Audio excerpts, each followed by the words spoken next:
महाराष्ट्रातल्या भाविकांच्या बसला नेपाळमध्ये अपघात, 16 जण ठार, बसमध्ये होते 40 प्रवासी।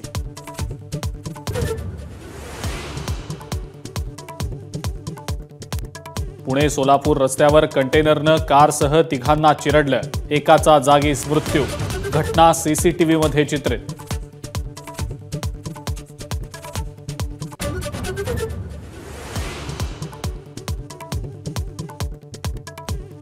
राज्यपाल निर्देशित 12 आमदारांच्या नियुक्त्यांवरची सुनावणी 1 ऑक्टोबरपर्यंत लांबणीवर, नियुक्त्यांना स्थगिती द्यायला मात्र नकार।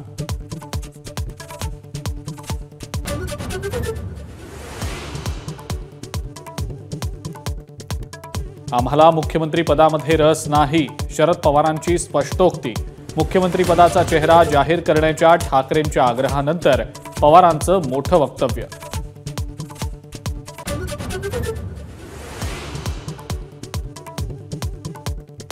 नंदुरबारमध्ये धडगाव स्टेट बँकेच्या शाखेमध्ये महिलांची चेंगराचेंगरी, 2 महिला बेशुद्ध, केवायसी करण्यासाठी बँकेत आल्या होत्या महिला।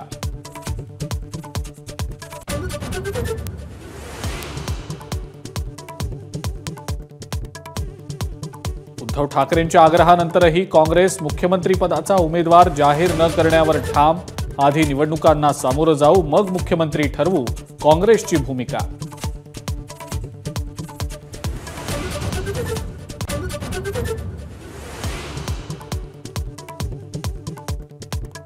विधानसभा निवडणुकीमध्ये गढूळ झालेल्या राजकारणावर राग व्यक्त करा, राज ठाकरेंचं वणीच्या सभेमध्ये आवाहन, 225 जागा लढवणार असल्याचाही केला पुनरुच्चार।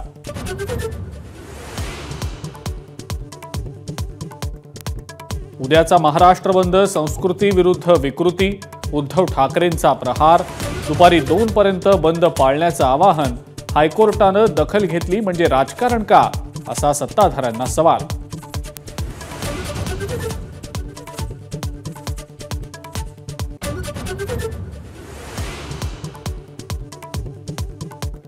बदलापूर प्रकरणामध्ये पोलिसांनी नोंदवला दुसऱ्या पीडितेचाही जबाब, शाळेवरही पॉक्सो अंतर्गत गुन्हा दाखल, शिक्षकांचीही केली चौकशी।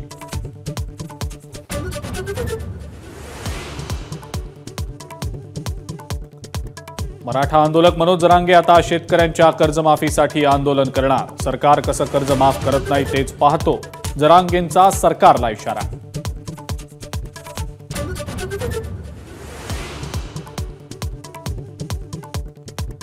नाशकात काँग्रेस नेत्यांना मराठा आंदोलकांचा घेराव, मराठ्यांना ओबीसीतून आरक्षण देण्यासंदर्भात भूमिका स्पष्ट करण्याची मागणी।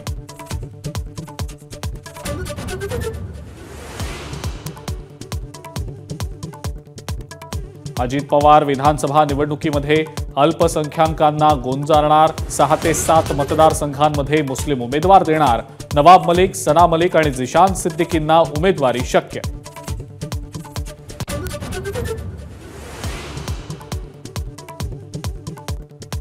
हर्षवर्धन पाटलांना भाजप सोडून जायचं असेल तर थांबवू शकत नाही, बावनकुळेंनी केलं स्पष्ट। समरजित घाडगेंची जागा अजित पवार गटाकडे असल्यानं बाहेर पडतायत अशी माहिती।